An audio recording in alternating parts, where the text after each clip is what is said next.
Hello, I am Shauna Lake. For those of you who haven't met me yet, and I am the founder of Deep in Talent Strategies, which is an HR consulting firm. So thanks for joining us live today. And if you're joining us, put your information in the comments. Let me know you're here. That's also where you can share any questions that you have along the way, and I'll answer those during the presentation, or if we run out of time, I'll follow up afterwards and answer your questions for you. I have started a comment in the thread with a link to the tools that I'm going to share with you today. So this presentation, a Trello board that I'm going to talk about, a video on how to use the Trello board, and also an accountability system. And all of those links are in a Dropbox folder that you can access. And I hope that you do and you take advantage of those and find them to be helpful. So you can link to that in the comments. Again, let me know that you're here and you're live with us, and that's where you can put your questions today. So we're going to talk about staying motivated in your job search, which is about generating and sustaining momentum.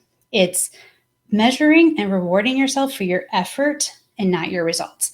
And what I mean by that is there's so much in your job search, as you know, and you've figured out the hard way probably, is that there's so much you can't control. If you get called for an interview, that's not necessarily within your control. If you are getting, if you set a goal for yourself to have 3 new interviews this week or a job offer, you may be disappointed. So let's focus on the things that you can control and measure and reward yourself for your effort, not your results. That's going to be the momentum that sustains you and keeps you motivated in the job search. So I'm going to talk about a few tips to help you, and then we're going to dive into my 3-2-1 system, which is very easy. It's a way that you can keep yourself motivated and keep that momentum going in 3 steps every week. And then I'm going to introduce an accountability program that you can use for yourself, or I can help you along the way as well. When I talk about choosing your environment wisely, that's the starting point though. This is, again, what you can control. There's probably a lot of things that you are, that you're watching, you're listening to, people that are in your environment, in your home, in your workplace, and those things are beyond your control. But you can choose what you listen to, whether those are uplifting podcasts and music that inspires you and keeps you fired up, what you watch, TV shows, the news. Choose things that are going to keep you in a positive mindset. You also can control who you reach out to.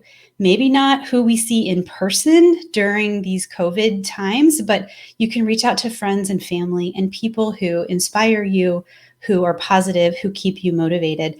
And conversely, maybe you want to distance yourself from the people who tend to pull you down a little bit or are a little bit negative. And you can also choose how you spend your time. Now, of course, we have obligations in our personal and our professional lives and with family, but take the time for yourself when you can. And when you have some downtime, decide, do you want to watch another Netflix series, or do you want to spend some time networking on LinkedIn or going and trying to meet somebody for coffee who works at a company you'd like to get to know?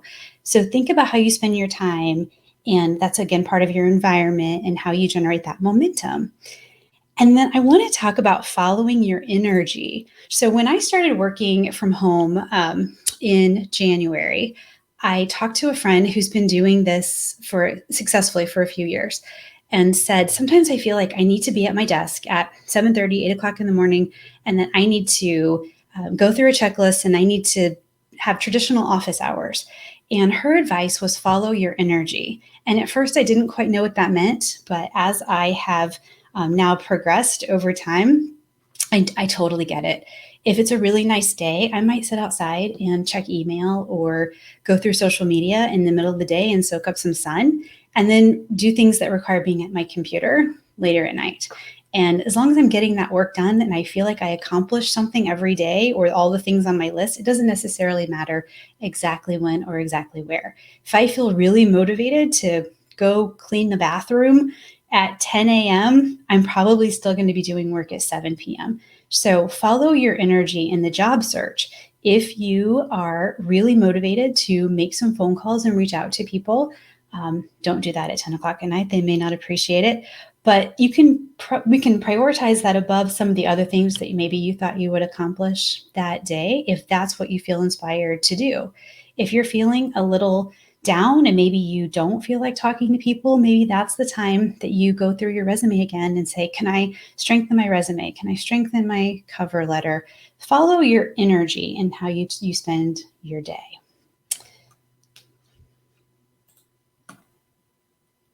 And then before I dive into the 3-2-1 method, I wanted to mention this idea of a project management approach.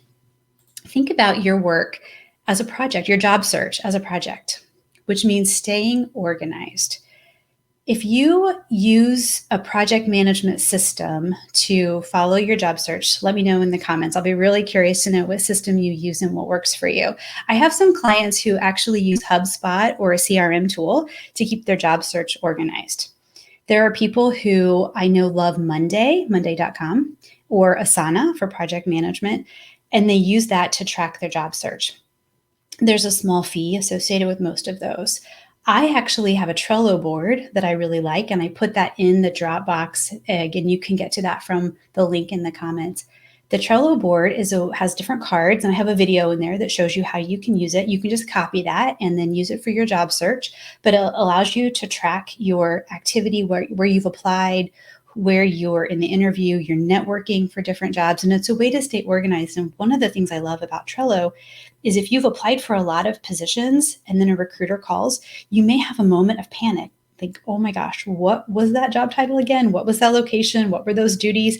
And sometimes the recruiter will be calling to schedule a phone interview, but sometimes they want to dive right in right then. So you can just go right into your Trello board and you can, without skipping a beat, go into a conversation with the recruiter because you've got your notes really organized there in front of you. So Trello is a great tool, but there are a lot of other things. Whatever you decide to do, try to keep yourself organized and you view it like a project.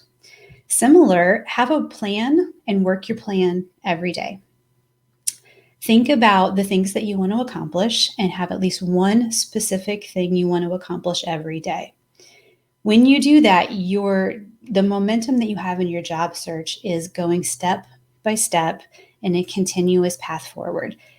If you have a lot of momentum and you're actively looking and you're applying for a lot of positions and you get a small setback, it's okay because you're continuing to move down the path. You may just have to take a breath, but keep going. It is one stop on that path.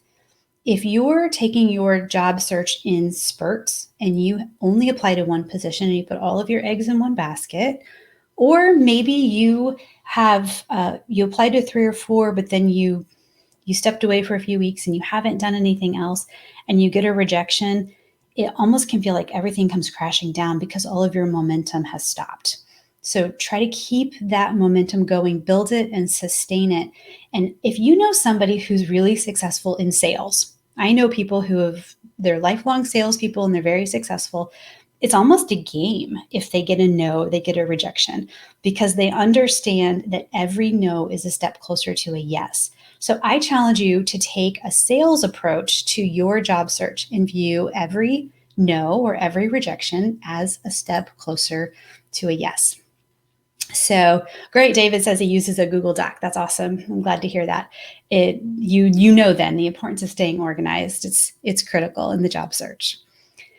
So I'm going to now jump into my 3-2-1 plan, which is not complicated. This doesn't have to be complicated. As you know, the job search is hard enough as it is.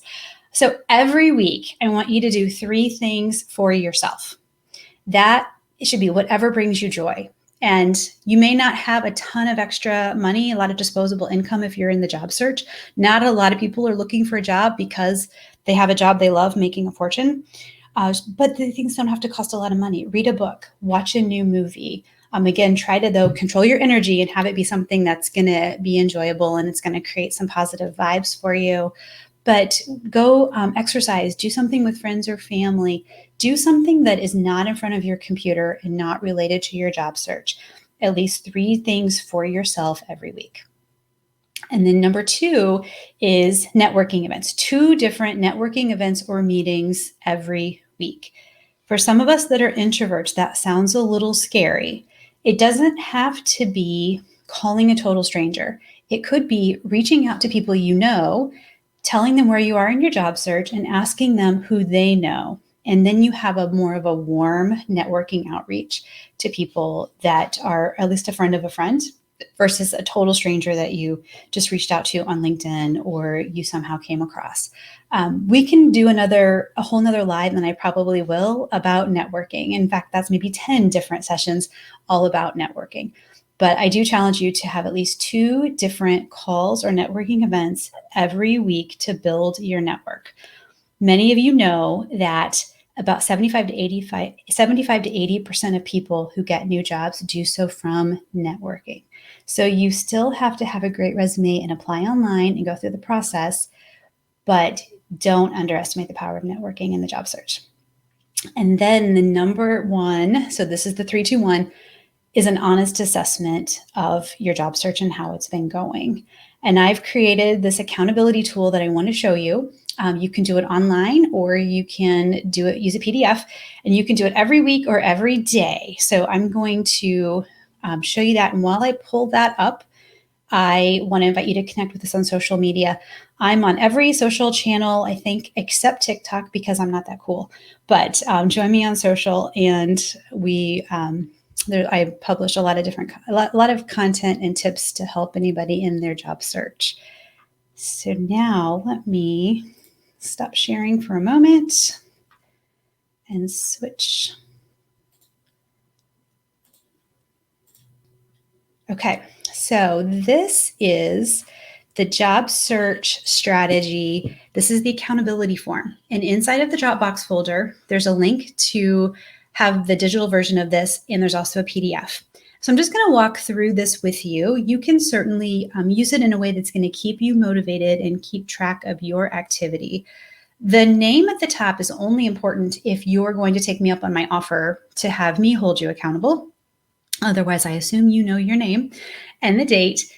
The big rock is the one big thing you want to accomplish, or that may be standing in your way, or that you'll have a sense of accomplishment once you've achieved that one big rock. And again, this can be every day or every week. I originally designed this to be for the week in total, but I did have one person say they may actually try to do it every day.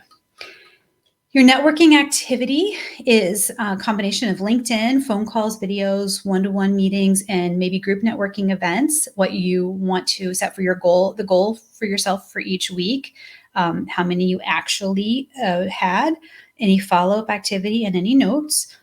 And then the networking success, this spot is for your best connection or prospect from that previous week and how you plan to leverage or nurture it.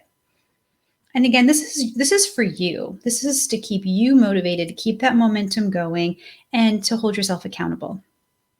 Your application activity is how active you're searching for new positions online, whether you're looking to see if you have connections inside of those companies. So if you found a position that you were interested in, the next thing you should do is go to LinkedIn to see if you have any connections there, or if you know someone who does. Because again, 75 to 80% of people find their new job through networking. And then, did you take time to customize your application? Meaning, did you customize the resume and the cover letter for each position that you applied to? And again, you're holding yourself accountable. So this isn't for me, but there's a cost-benefit analysis in doing that. If you're applying for a lot of positions, it takes time to customize them. But the quality of the application is stronger, and your chances of getting an interview do go up if you take time to personalize your resume and cover letter. And then apply quickly. So many of you have heard me talk about the importance of applying quickly when you see a position. If you see a job posted, try to apply within 48 hours. If a recruiter has a really strong pool of candidates in the first day or even the first couple of hours, they may not need to look any further. So even if the job is technically posted for 20 days or 30 days, they may just start moving through the pre-screening process with the people who applied first. So you want to be on the top of that pile. And then tell your network.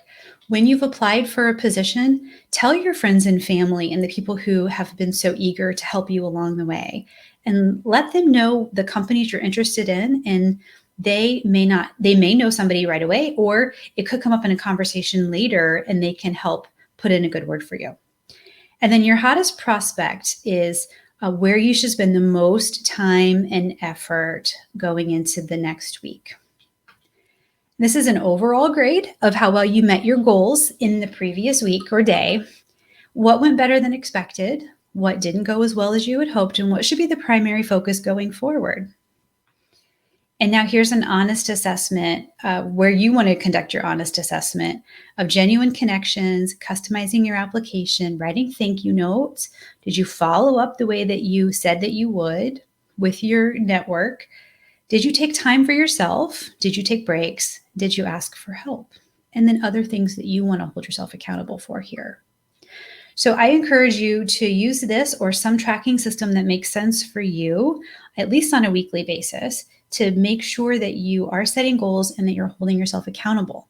But if you want me to help with accountability, you use the digital version of this form, which again, you can find inside of the Dropbox link.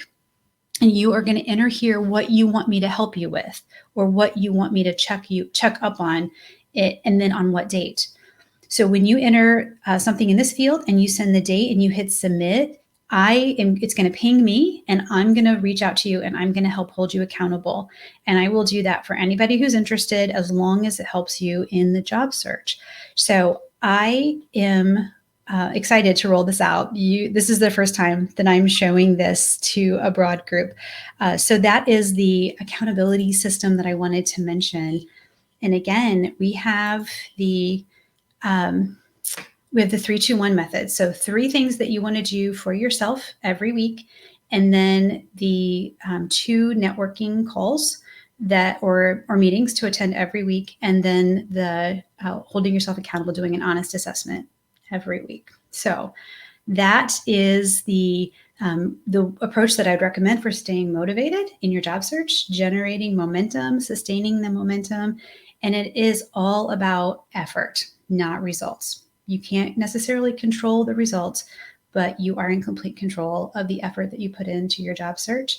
And I'm always here to help you with the accountability, or in any other way that I can. Feel free to reach out to me on social media and let me know how I can help. So it was great to visit with you today, and take care. And I will see you again on another broadcast soon.